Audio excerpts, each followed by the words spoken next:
इस वक्त की सबसे बड़ी खबर है कोचिंग सेंटर हादसे की जांच अब सीबीआई करेगी। सीबीआई को ये पूरा मामला सौंप दिया गया और सीधे इस वक्त हमारे साथ स्टूडेंट्स हैं प्रोटेस्ट साइट पर जो इस वक्त धरना कर रहे हैं, उनसे मैं बातचीत करूंगी।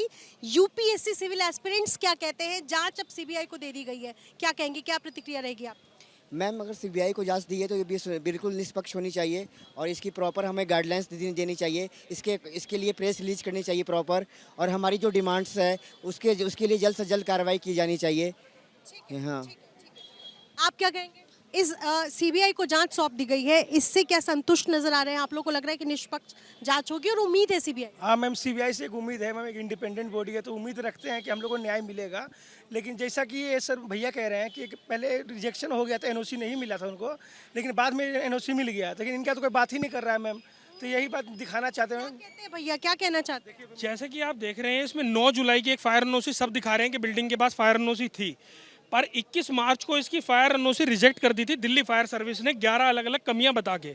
और उसी समय उन्होंने जो निगम, दिल्ली नगर निगम के करोल बाग जोन के एग्जीक्यूटिव इंजीनियर हैं, उनको सूचित किया कि ये बिल्डिंग फायर में सेफ नहीं है। और आप देख सकते हैं मार्च से लेकर जुलाई तक ये बिल्डिंग चलती रही बगैर फायर सेफ्टी सर्टिफिकेट के। ये आप देख सकते हैं, लीजिए, बिना फायर सेफ्टी सर्टिफिकेट के ये बिल्डिंग चलती रही और इस बिल्डिंग में बच्चे आते रहे बगैर ये जाने कि ये बिल्डिंग फायर सेफ्टी में फेल है। आज बच्चे पानी से मरे हैं, हो सकता है भगवान ना करे आग की वजह से भी कोई दुर्घटना हो सकती थी। इस बारे में ना एमसीडी ने एक्शन लिया और ना ही दिल्ली फायर सर्विस ने कोई एक्शन लिया, क्योंकि दिल्ली फायर सर्विस के पास कोई सीलिंग की पावर नहीं है, तो वो एमसीडी का सहारा लेती है सील कराने के लिए। अब इसमें एक बड़ी बात ये उठती है कि निगम अधिकारियों की जिम्मेदारी तो सबने तय कर दी। जब भी कोई फायर ऑडिट होता है तो जो दिल्ली फायर सर्विस से अधिकारी आते हैं वो पूरी बिल्डिंग को इंस्पेक्ट करते हैं, एक एक चीज़। आप 9 जुलाई को देखेंगे इंस्पेक्शन हुआ है और यहाँ देखेंगे आप 31 जनवरी को, तो जो 9 जुलाई को यहाँ पे फायर इंस्पेक्शन हुआ है इसमें इन्होंने फायर एनओसी दी है और दिल्ली फायर सर्विस के 2 बड़े अधिकारियों ने साइन करे हैं। क्या ये अधिकारी इस बिल्डिंग का बेसमेंट नहीं देख पाए? जबकि दिल्ली फायर सर्विस जो चलता है मास्टर प्लान के अकॉर्डिंग चलता है, जिस मास्टर प्लान में क्लियरली लिखा है बेसमेंट स्टोरेज के लिए और पार्किंग के लिए यूज होगा। और इन अधिकारियों ने इंस्पेक्शन रिपोर्ट बना के दी है, ना किसी को सूचित किया गया है कि यहाँ बेसमेंट में लाइब्रेरी चलती है। और ये इंस्पेक्शन 1 जुलाई को ही हुआ है और 27 तारीख को ये हादसा हुआ है। अगर ये अधिकारी, जो 2 अधिकारी जिनके यहाँ नाम लिखे, ये अधिकारी समय से बताते कि इस बेसमेंट में लाइब्रेरी चल रही है तो उन बच्चों की जान बच सकती थी। आप तमाम तरीके की बातें हो रही थी, स्टूडेंट्स को लगातार प्रोटेस्ट करना पड़ा कि उनकी मांगे पूरी हो। और आज की तारीख में एक तो ये तमाम मामले हैं ही, लेकिन सीबीआई को जो जांच ट्रांसफर की गई है, किस तरह से देखते हैं, क्या उम्मीद है? मैम, सीबीआई को जांच ट्रांसफ़र करने का जो सबसे बड़ा जिसका हाथ है वो माननीय न्यायालय का हाथ है। मैम, मुझे माननीय न्यायालय पे पूरी तरह से भरोसा है और सीबीआई को अगर जांच दी गई है, जांच करने के लिए निर्देश दिए गए हैं, तो मुझे विश्वास है कि सीबीआई निष्पक्ष होकर जांच करेगी। और मैम, इसके साथ मैं एक चीज़ और ऐड करना चाहूँगा कि सीवीसी, सेंट्रल विजिलेंस कमीशन को भी इसमें लगाया जाए। मैम, इसके साथ साथ एमसीडी, सीवीसी ही इसका निरीक्षण करेगी जी। सीवीसी निरीक्षण करेगी और निष्पक्ष तरीके से हो सब कुछ। मैम, यहाँ पर कई सारी बिल्डिंग हैं, जैसे यहाँ पर, जैसे सर ने बताया कि यहाँ पर जो फायर सेफ्टी सर्टिफिकेट है इनके पास नहीं था, फिर भी बच्चे आते रहे। मैम, यहाँ पर अगर आग से दुर्घटना हो, और ऐसा यहाँ पर एक बिल्डिंग नहीं है, काफ़ी बिल्डिंग है जहाँ पर आप जाकर देखेंगे और फायर सेफ्टी सर्टिफिकेट नहीं है उनके पास। एक सेकेंड, क्या नाम है आपका? मेरा नाम कुणाल है। ये बैग, इसमें क्या किताबें हैं? दिखाइए जरा। ये बुक्स आपकी है? हाँ, सारी मेरी है। कहाँ लेकर जा? मैं अब जा रहा हूँ अपने फ्लैट में, क्योंकि यहाँ से इतना डर का माहौल हो चुका है। और मैं आया लाइब्रेरी में फीस बढ़ा दी जा सके, मतलब कितनी फीस थी पहले? फीस 2800 थी, अब इतनी टाइम में 3500 कर दी गई है। 700 रुपये बढ़ा दी? 700 रुपये बढ़ा दी है। कुछ लाइब्रेरीज़ की जो है 5000 फीस कर दी गई है। चूँकि बेसमेंट में काफ़ी ज़्यादा लाइब्रेरीज़ थी तो वो सस्ती थी, लेकिन अब क्या हुआ है कि वो बंद हो चुकी हैं। तो जितनी भी अपर जो फर्स्ट फ्लोर सेकंड फ्लोर पे बनी हुई हैं, उन्होंने मतलब आपदा को अवसर में बदला है और प्राइस बढ़ा दी। लाइब्रेरियन कोई तो होंगे वहाँ, क्या बोला? उनकी सीटें बढ़ रही हैं, उनको कोई दिक्कत नहीं है, आप जाओ लेकर के सामान, कोई दिक्कत। बोला होगा ना कि पैसे बढ़ा दिए क्योंकि हमारा बेसमेंट। हाँ, तो अब उनका कुछ डिमांड है, बस उनके डिमांड वैसे भी बढ़ गई है उनकी। अब कंज्यूमर है हम लोग, कंज्यूमर पैसा देना है, जिसको आना है पढ़ना है वो पढ़ेगा, जिसको नहीं पढ़ना। कुछ नहीं, अब मैं जा रहा हूँ अपने फ्लैट में रहूँगा, वहाँ पे रूम ले रखा है, वहाँ पे पढ़ूंगा शांति से। लाइब्रेरी नसीब नहीं है। नहीं आएंगे, अभी लगातार लाइब्रेरी आ रहे थे, चूंकि आप देख सकते हैं 2 टाइम्स में पीछे भी बैग में ही भरा हुआ है बुक, पूरी बुक भर के लेकर के जा रहे हैं। अब मैं रहने वाला बेसिकली इलाहाबाद का हूँ, प्रयागराज का, कुणाल। कुणाल इलाहाबाद से हैं, यूपीएससी एस्पिरेंट, और ये बुक्स लेकर वापस घर जा रहे हैं क्योंकि 700 रुपये लाइब्रेरी के बढ़ा दी गई। ये दोहरी मार पड़ी है स्टूडेंट्स पर। एक तो स्टूडेंट्स की जान यहाँ जा रही है लगातार, और अकाउंटेबिलिटी नाम की कोई चीज़ नहीं है। और ऐसे में अब लाइब्रेरी ने भी अपने दाम बढ़ा दिए हैं। फ्लैट्स कई ऐसे हैं जो स्टूडेंट्स यहाँ पर रहते थे, उन फ्लैट ओनर्स ने, टेरेंट्स ने अपने दाम बढ़ा दिए। और ऐसे में परेशान कौन है, बीच में फंस कौन रहा है, तो वो स्टूडेंट्स। कुछ कहना चाह रहे थे? जी मैम, यहाँ पे लैंडलॉर्ड की मनमानी बहुत तेज़ी से चल रही है। कल की घटना हम आपको बता देते हैं कि वहाँ पे एक बच्चे ने जो है ब्रोकर को पैसा नहीं दिया, उसका जो है सामान उन्होंने निकाल के बाहर फेंक दिया आधा, वो आपका ही सामान फेंक दिया। मेरा सामान निकाल 4/20 है रूम नंबर, वहाँ हमने रूम लिया और उन्होंने से बोला कि आधा पेमेंट ये 100% रेंट लेते हैं। 1-2 कमरे हैं छोटे छोटे, उन कमरों का रेंट है 15-15 हज़ार, 30,000 रेंट है। उनको 30,000 सिक्योरिटी चाहिए और 20,000 ब्रोकरेज चाहिए। इस हिसाब से उन्होंने रेंट लिया। रेंट लेने के बाद मैंने उनसे बोला कि इतना पेमेंट हम एक साथ ATM से नहीं निकाल सकते हैं, तो मैंने ये बोला कि बाकी हम सुबह दे दें। बोला नहीं, हमें अभी रेंट चाहिए, अगर अभी आप नहीं दोगे तो हम सामान बाहर कर देंगे। और ये बात होने के बाद वो बोला, मैंने ये भी बोला कि हम कहाँ जाएं, रोड पे जाएं। कहा मर जाओ, मुझे कोई फ़र्क नहीं पड़ता, और सामान मैम अभी भी बाहर रखा है, मैं आप अभी चलोगे तो मैं आपको सामान दिखा दूँगा, वहाँ सामान गेट के बाहर रखा हुआ पूरा का पूरा। और जब उनसे रिक्वेस्ट करी तो रिक्वेस्ट उनको रत्ती पर भी फ़र्क नहीं पड़ता कि इनको ऊपर क्या बीत रही है, क्या प्रॉब्लम है, कुछ नहीं। उनका मतलब ये है कि हमारी जेब भरे। और मैम यहाँ जो दलाल बैठे हुए हैं वो इतना हराम का खाते हैं जिसकी कोई सीमा नहीं। यहाँ वो आपसे ये नहीं बोलें कि आप 50 रुपये भी करो, नहीं, ये मेरा फिक्स है और ये मेरे रूल हैं। वो भी अंकल ये बोल रहे हैं ये मेरे रूल हैं, अगर आप मुझे पूरा पेमेंट नहीं करोगे तो हम आपको बाहर कर देंगे। और उन्होंने वही किया। हम सामान इसीलिए नहीं उठा के लेके आए कि हम आपके माध्यम से वो दिखा सके कि हाँ देखो अभी भी मेरा सामान वहाँ पड़ा है 4/20, और यहीं ORN में ही है, गोल चक्कर के पास में, अभी भी सामान वहीं पड़ा हुआ है। तो सीबीआई को ओल्ड राजेंद्र नगर कोचिंग हादसे की जांच सौंप दी गई, यानी सीबीआई अब ये जांच करेगी सीवीसी की निगरानी में। 3 छात्रों की मौत हो गई और मेरे साथ उनमें से एक छात्र के मामा हैं, यानी परिवार के लोग हैं। और सर, आपका नाम जानना चाहूँगी? SR बिजू। सीबीआई को जांच अब सौंप दी गई है, क्या कहेंगे? परमिशन बहुत अच्छा डिसीजन है हाईकोर्ट का।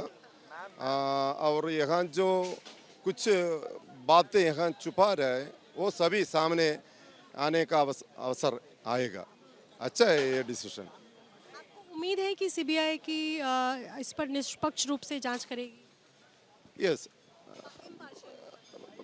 नो पार्शियलिटी, ये अच्छा इन्वेस्टिगेशन हो जाएगा। इसमें से कम से कम उस 27 शाम को 9 एम्बुलेंस यहाँ से हॉस्पिटल गया है, उसमें से 3 बच्चा का हाल ऐसे मृत्यु हो गया। बाकी का हालत कहाँ है, बाकी का फैमिली कहाँ है, बाकी बच्चा, मैं हॉस्पिटल में था, इन्वेस्टिगेशन की पूछताछ किया, वहाँ कोई भी ICU में नहीं है। फिर बच्चे लोग कहाँ गए? और देख लो, हर एक तीनों का जो मर गया बच्चे लोगों को फैमिली में, वहाँ जो क्रिमिनेशन का फंक्शन चल रही है, यहाँ इंस्टीट्यूट ओपन होने का सरकार अधिकारी अभी दिया है। ये देखो, सरकार ये इनको ओपन करके, ये गलत तरीके से ओपन करके, हाँ, ओपन करने के लिए लाइसेंस दे चुका है। इसलिए जो सही वस्तुता हमको आने के लिए सीबीआई इन्वेस्टिगेशन हम लोग स्वागत कर रहे हैं। तो ओल्ड राजेंद्र नगर कोचिंग हादसे की जांच अब सीबीआई को सौंप दी गई है। कोर्ट ने कहा कि सीवीसी की निगरानी में ये जांच अब सीबीआई करेगी। तमाम वो छात्र जो पिछले 6 दिन से लगातार प्रदर्शन कर रहे हैं, उनका क्या कहना है, इसके अलावा कोर्ट से जो टिप्पणी की गई है उस पर मैं बातचीत करूंगी। कुछ छात्र हमारे साथ हैं और शुरुआत आपसे। पहले तो नाम बताएं। जी नमस्ते, मेरा नाम आर्यन है। आर्यन, एक तो ये सीबीआई को जांच सौंपी गई है, कितने संतुष्ट हैं आप और क्या कहेंगे इस? जी, हमारी ये डिमांड थी कि ये जांच सीबीआई को सौंपे, क्योंकि पूरी ट्रांसपेरेंसी के साथ इस पे जांच होनी चाहिए और जो जांच हो वो स्टूडेंट के सामने आए, क्योंकि these coaching are properly running on business without any student safety. तो हमारी डिमांड है कि स्टूडेंट सेफ्टी ये तय करे, क्योंकि ये जो फ्रीबी की एजुकेशन पॉलिसी इन्होंने अपनाया है अरविंद केजरीवाल, वो बंद करे और स्टूडेंट के लिए कितनी सेफ्टी तय करना उसका मानक पैमाना तय करें, एक रेगुलेशन एक्ट बनाए, कोचिंग की संस्थान कैसे किस प्रकार से संचालित होंगे उसकी पूरी प्रक्रिया स्टूडेंट के सामने लाए। हमारी ये डिमांड है। कोर्ट ने जो कहा कि अगर मुफ्त की संस्कृति को बढ़ावा देते रहेंगे तो मूलभूत विकास नहीं हो पाएगा, तो इस पर क्या कहेंगे? जो फ्रीबीज का कल्चर है इसको लेकर।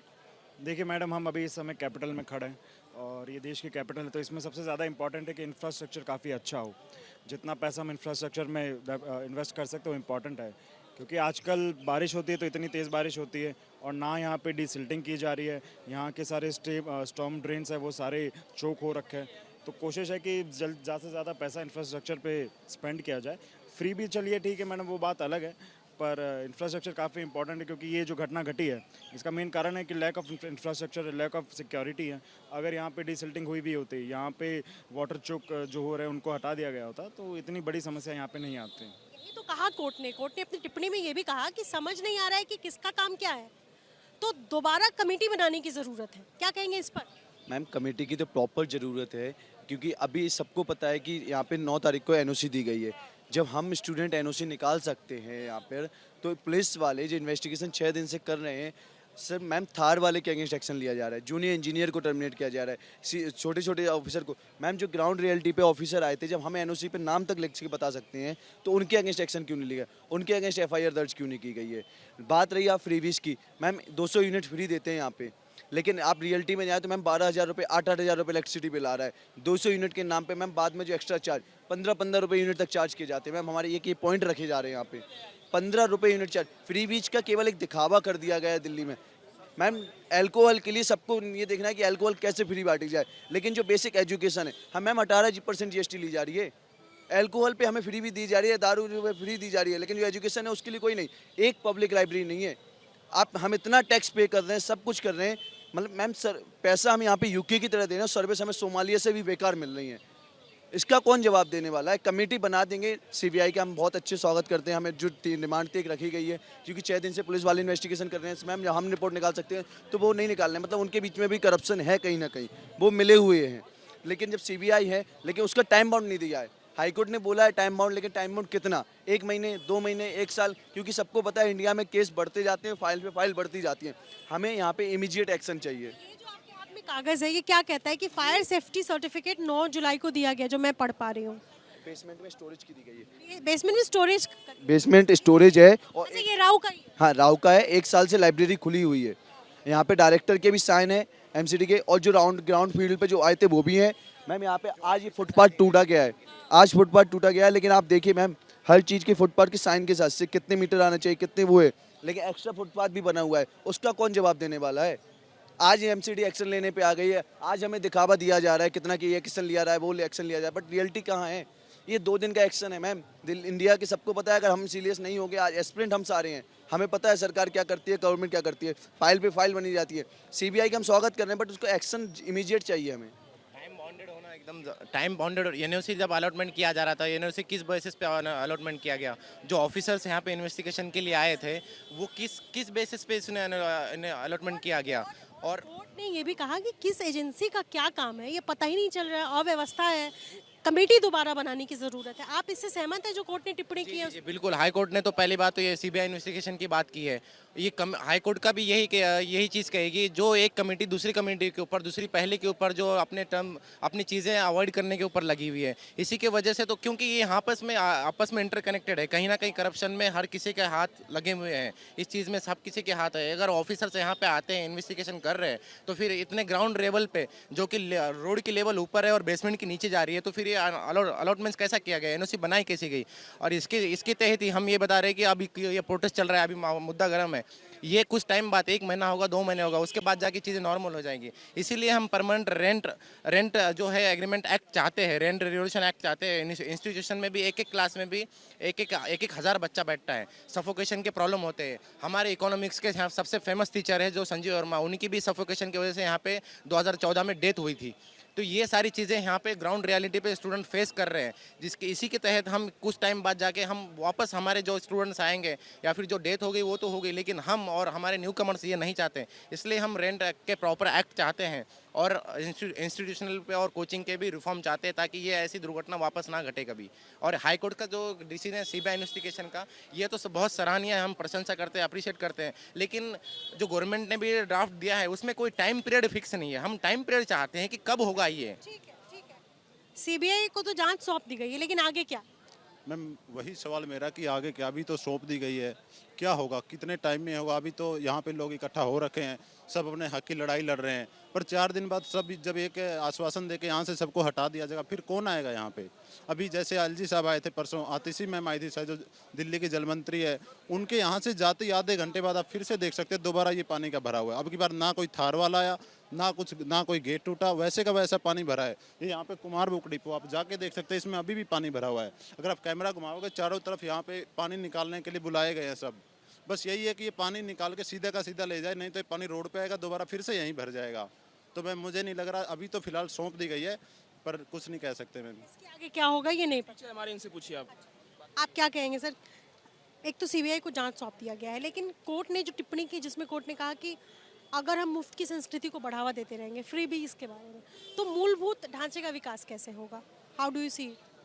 मैम मतलब I am so sorry to say this, but freebies वाली जो चीज़ है वो बेसिकली मुझे लगता नहीं इस वाले इशू से कोई रिलेटेड है, मूलभूत इंफ्रास्ट्रक्चर प्रोवाइड करने के लिए। मतलब अगर मैं इसलिए आया हूँ उस कंसर्न पे बात करने के लिए कि पुलिस ने कोर्ट ने सीबीआई को जांच सौंप दी है। मैंने ये शर्म वाली बात है, क्योंकि ये बच्चे मोस्ट प्रोबेबली ये पुलिस वाले 6 दिन से इनको हटाने की कोशिश कर रहे थे। मतलब हमें तो आज अच्छी तरह से पता चला कि इन्वेस्टिगेशन ऑफिसर जो उससे ढंग से काम ही नहीं हो रहा, एमसीडी से इन्होंने फाइलें नहीं ली हैं। 9 जुलाई को इसका सर्टिफिकेट तक ये स्टोरेज है, 27 जुलाई को ये इवेंट हुआ है। So the point is that कि इसका मतलब ये जो पुलिस है यहाँ पे सिर्फ और सिर्फ मैनिपुलेट करने के लिए खड़ी हुई है, बच्चों से झूठ बोलती है। 2 दिन पहले मुझसे झूठ मुझसे कहा गया था कि यार हमने तुम्हारे लिए सब कुछ कर दिया है। अब हाई कोर्ट ने जब इनको फटकार लगाई है तो प्रोबेबली 1 दिन तक और काम करेंगे। क्या नाम है सर? अमित किल्लोर। आप क्या कहेंगे? मैं अभी 4 लोगों की डेथ होने के बाद हम दोबारा जब फिर से यहाँ पे पानी भरा, तो आप देख सकती हैं पूरी इनकी टीम उसके बाद काम करने आई है। उसके पहले इन्होंने कहा, हम सिटी वालों ने कहा हमने सारा काम करवा दिया है। काम भी कहा कि काम कौन कर रहा है, किस एजेंसी का क्या काम है, ये पता नहीं चल पा रहा है, तो कमेटी फिर से बनाने की जरूरत है। आप क्या कह रहे हैं? ट्रांसपेरेंसी होनी चाहिए। जो कमेटी बनाई जाएगी उसमें ट्रांसपेरेंसी होनी बहुत ज़रूरी है कि कैसे काम चल रहा है। बच्चों को पता होना चाहिए कि कैसे काम चल रहा है, कैसे काम नहीं चल रहा है। कैजुअलिटी में भी जो भी एफआईआर होगा, कोई भी इन्वेस्टिगेशन होगा, उसमें भी ट्रांसपेरेंसी की ज़रूरत है मैम। क्या नाम है आप? हाँ जी, किरण ठाकुर फ्रॉम हिमाचल। हाँ जी, मैं ये बोलना चाह रही हूँ मैम कि जैसे अभी ये इंसिडेंट हुआ है ना, तो ये इतने लंबे टाइम से गवर्नमेंट कहाँ सो रखी थी, और क्यों इतने बच्चे की ज़िंदगी, मतलब इतने लंबे टाइम से क्या गवर्नमेंट को, एमसीडी वालों को पता नहीं था कि यहाँ पे इस तरह की घटना हो सकती है। इतने बच्चे मर गए, क्या उनकी जान की कीमत 1 करोड़ रुपीज़ है किसी बच्चे के? हाँ जी, मैं यहाँ लोकल हूँ, लेकिन बट मैं हिमाचल से हूँ, है ना।